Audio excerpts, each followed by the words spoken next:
ओम शांति। आज बाबा के 23 तारीख के महावाक्य हैं। बाबा ने आज कहा, मीठे बच्चे, यह तुम्हारा जीवन बहुत बहुत अमूल्य है, क्योंकि तुम्हें श्रीमत पर विश्व की सेवा करते हो।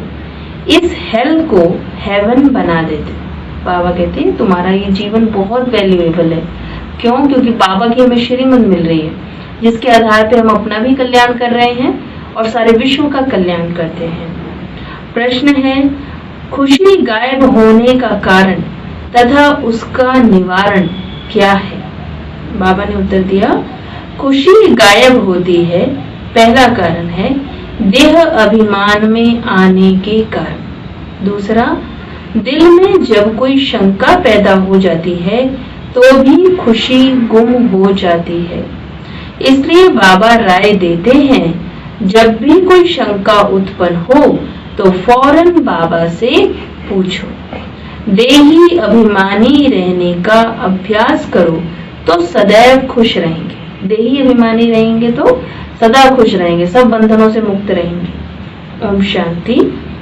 ऊंच से ऊंच भगवान और फिर भगवान वाच्य बच्चों के आगे, मैं तुमको ऊंच से ऊंच बनाता हूँ तो तुम बच्चों को कितनी खुशी होनी चाहिए। समझते भी हो बाबा हमको सारे विश्व का मालिक बनाते हैं। मनुष्य कहते परमपिता परमात्मा ऊंच से ऊंच है।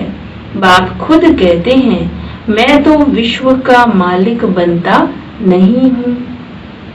भगवान वाच्य, मुझे मनुष्य कहते हैं ऊंच से ऊंच भगवान, और मैं कहता हूँ कि मेरे बच्चे ऊंच से ऊंच हैं। सिद्ध कर बताते हैं, पुरुषार्थ भी ड्रामानुसार कराते हैं। कल्प पहले मुआफिक बाप समझाते रहते हैं, कुछ भी बात न समझो तो पूछो। मनुष्यों को तो कुछ भी पता नहीं है, दुनिया क्या है, वैकुंठ क्या है। भल कितने भी कोई नवाब मुगल आदि होकर गए हैं, भल अमेरिका में कितने भी पैसे वाले हैं, परंतु इन लक्ष्मी नारायण जैसे तो हो न सके। वह तो व्हाइट हाउस आदि बनाते हैं, परंतु वहां तो रतन जड़ित गोल्डन हाउस बनते हैं। उसको कहा ही जाता है सुखधाम। तुम्हारा ही हीरो हीरोइन का पाठ है, तुम डायमंड बनते हो। गोल्डन एज थी, अब है आयरन एज। बाप कहते हैं, तुम कितने भाग्यशाली हो। भगवान खुद बैठ समझाते हैं, तो तुमको कितना खुश रहना चाहिए। तुम्हारी यह पढ़ाई है ही नई दुनिया के लिए। यह तुम्हारा जीवन बहुत अमूल्य है, क्योंकि तुम विश्व की सर्विस करते हो। बाप को बुलाते ही हैं कि आकर हेल को हेवन बनाओ। हेवनली गॉड फादर कहते हैं ना। बाप कहते हैं, तुम हेवन में थे ना, अब हेल में हो, फिर हेवन में होंगे। हेल शुरू होता है तो फिर हेवन की बातें भूल जाती हैं। यह तो फिर भी होगा, फिर भी तुमको गोल्डन एज से आयरन एज में जरूर आना है। बाबा बार बार बच्चों को कहते हैं, दिल में कोई भी शंका हो जिससे खुशी नहीं रहती तो बताओ। आज बाबा बार बार ये पॉइंट अंडरलाइन करा रहे हैं कि अगर मन में कोई डाउट है, कोई शंका है, कोई परेशानी है, तो बाबा को बैठ सुना देनी चाहिए। बाप बैठ पढ़ाते हैं तो पढ़ना भी चाहिए ना। खुशी नहीं रहती है क्योंकि तुम देह अभिमान में आ जाते हो। खुशी तो होनी चाहिए ना। बाप तो सिर्फ ब्रह्मांड का मालिक है, तुम तो विश्व के भी मालिक बनते हो।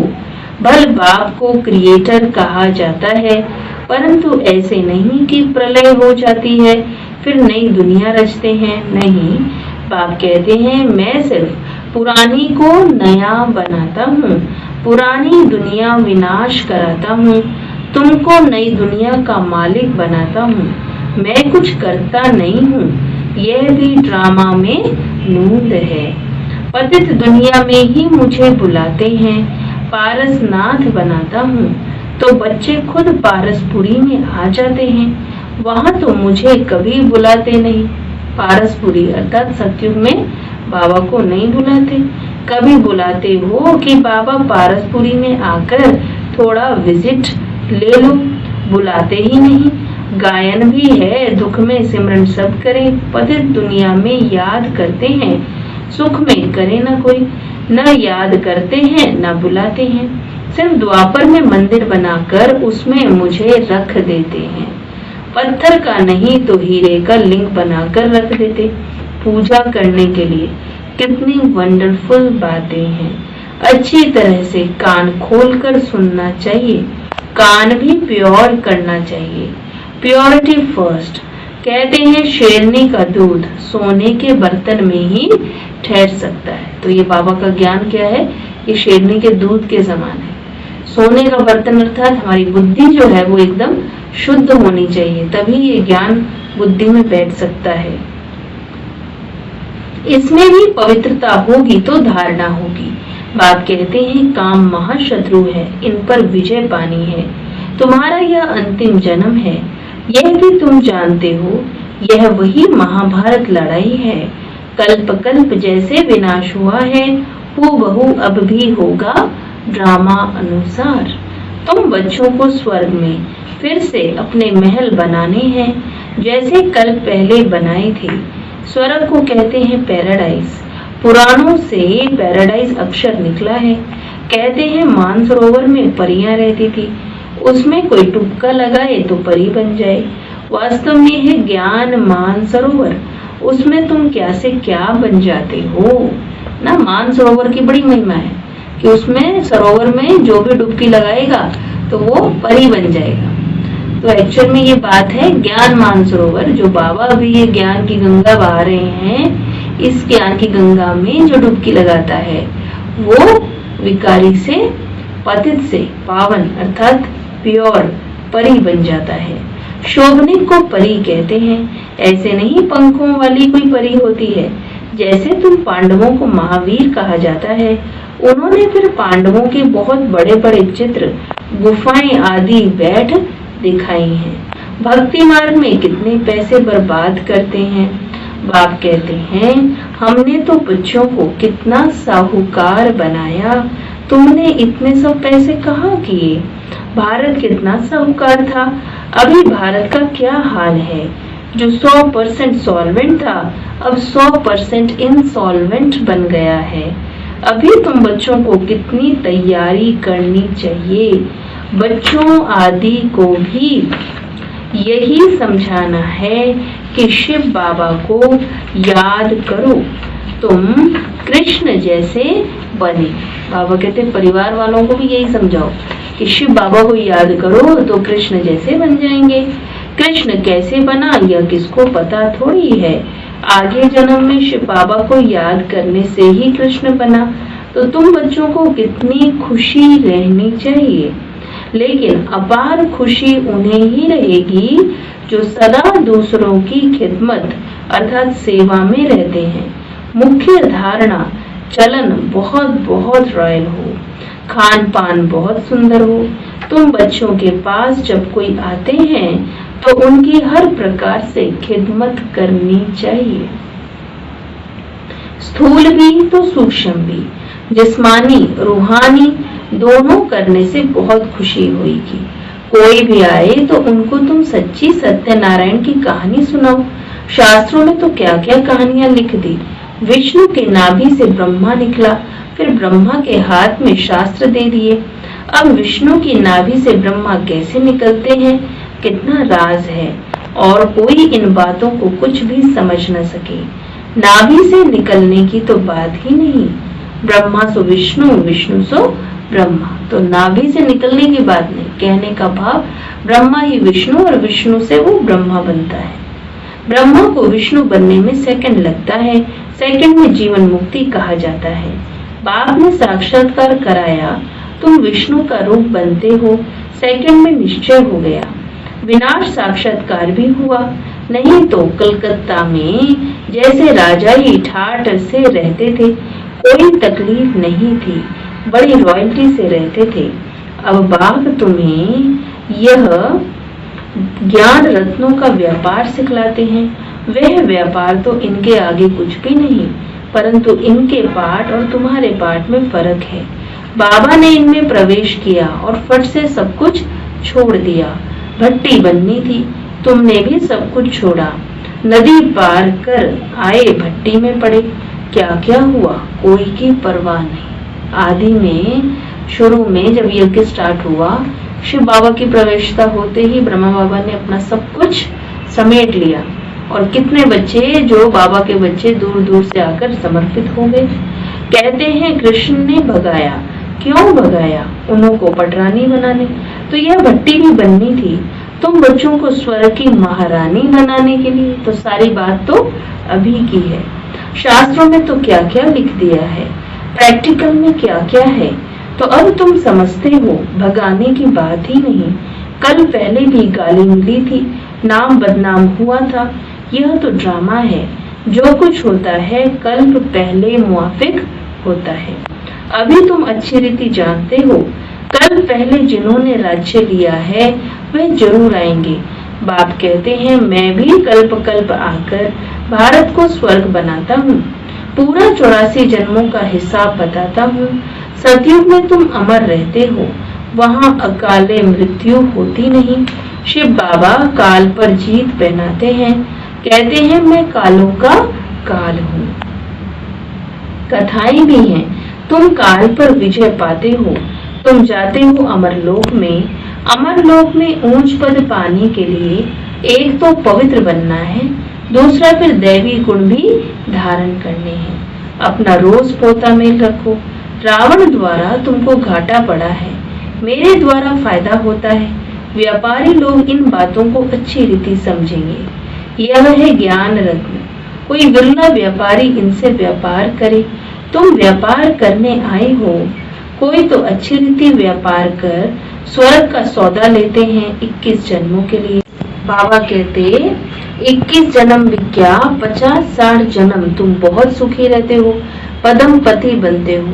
देवताओं के पैर में पदम दिखाते हैं, अर्थ थोड़े ही समझते हैं। तुम अभी पदम पति बन रहे हो तो तुमको कितनी खुशी होनी चाहिए। बाप कहते हैं मैं कितना साधारण हूँ, तुम बच्चों को स्वर्ग में ले जाने आया हूँ। बुलाते भी हो, हे पतित पावन आओ, आकर के पावन बनाओ। पावन रहते ही है सुख धाम में। शांति धाम की कोई हिस्ट्री ज्योग्राफी तो हो नहीं सकती, वह तो आत्माओं का झाड़ है। सूक्ष्म वतन की कोई बात ही नहीं। बाकी यह सृष्टि चक्र कैसे फिरता है वह तुम जान गए हो। सतयुग में लक्ष्मी नारायण की डायनेस्टी थी, ऐसे नहीं एक ही लक्ष्मी नारायण सिर्फ राज्य करते हैं, वृद्धि तो होती है ना। फिर द्वापर में वही पूज्य सो फिर पुजारी बनते हैं। मनुष्य फिर परमात्मा के लिए कह देते आपे ही पूज्य आपे ही पुजारी, जैसे परमात्मा के लिए सर्वव्यापी कह देते। इन बातों को अभी तुम बच्चे ही समझते हो। आधा कल्प तुम गाते आए हो ऊंच से ऊंच भगवान, और अब भगवानोवाच्य ऊंच से ऊंच बच्चे हो। तो ऐसे बाप की राय पर भी चलना चाहिए। ग्रस्त व्यवहार भी संभालना है। यहाँ तो सब रह न सके, सब रहने लगे तो कितना बड़ा मकान बनाना पड़े। यह भी तुम एक दिन देखेंगे कि नीचे से ऊपर तक कितनी बड़ी क्यू लग जाती है दर्शन करने के लिए। कोई को दर्शन नहीं होता है तो गाली भी देने लग पड़ते हैं, समझते हैं महात्मा का दर्शन करें। अभी बाप तो है बच्चों का, बच्चों को ही पढ़ाते हैं। तुम जिसको रास्ता बताते हो, कोई तो अच्छी रीति चल पड़ते हैं, कोई धारणा कर नहीं सकते। कितने हैं जो सुनते भी रहते, फिर बाहर में जाते हैं तो वहां के वहां रह जाते हैं। वह खुशी नहीं, पढ़ाई नहीं, योग नहीं।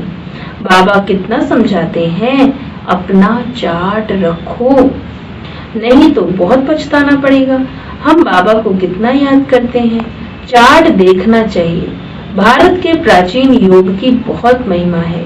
तो बाप समझाते हैं कोई भी बात नहीं समझो तो बाबा से पूछो, आगे तुम कुछ भी नहीं जानते थे।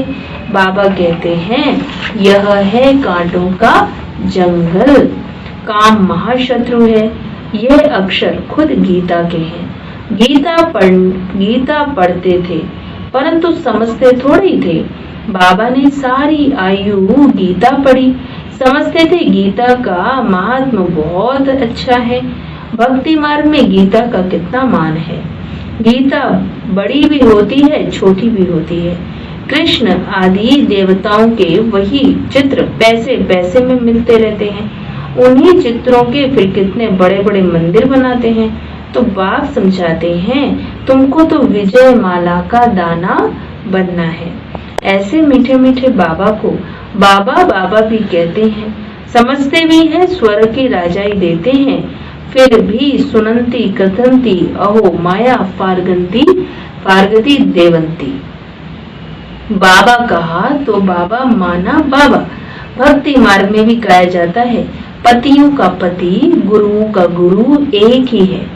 वह हमारा फादर है, ज्ञान का सागर पतित पावन है। तुम बच्चे कहते हो बाबा, हम कल्प कल्प आपसे वर्षा लेते हैं, कल्प कल्प मिलते हैं। आप बेहद के बाप से हमको जरूर बेहद का वर्षा मिलेगा। मुख्य है ही अल्फ, उसमें बेमर्ज है, अर्थात बादशाही मर्ज है। बाबा माना वर्षा, वह है हद का और यह है बेहद का। हद के बाबा तो ढेर के ढेर हैं, अर्थात हद के पिता तो ढेर के ढेर हैं। बेहद का बाप तो एक ही है। अच्छा, मीठे मीठे 5000 वर्ष बाद फिर से आकर मिलने वाले बच्चों प्रति बाप दादा का याद प्यार और गुड मॉर्निंग। रूहानी बाप की रूहानी बच्चों को नमस्ते।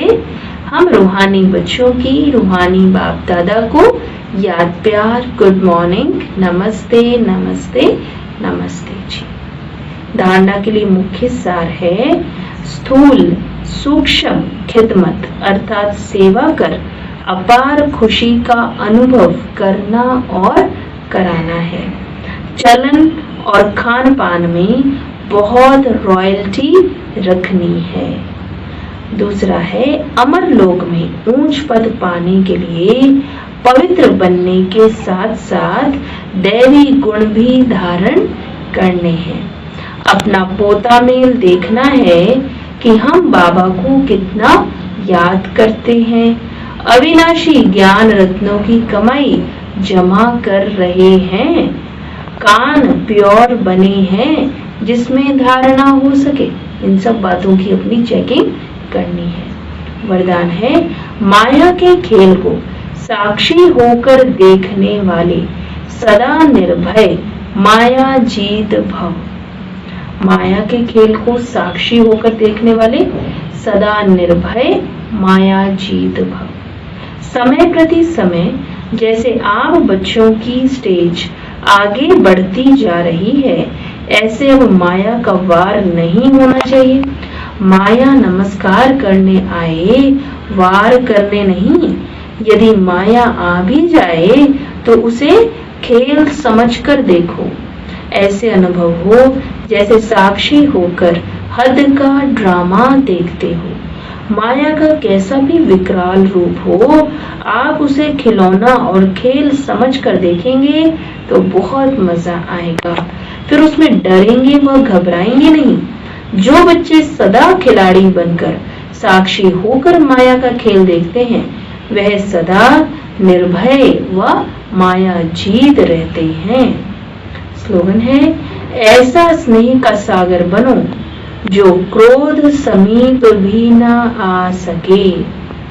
ऐसा स्नेह का सागर बनो जो क्रोध समीप आ न सके। अर्थात अब ऐसा बाबा कहते मास्टर प्रेम का सागर बनना है जो इतनी शांति आ जाए और क्रोध जो है वो बिल्कुल दूर से ही भाग जाए।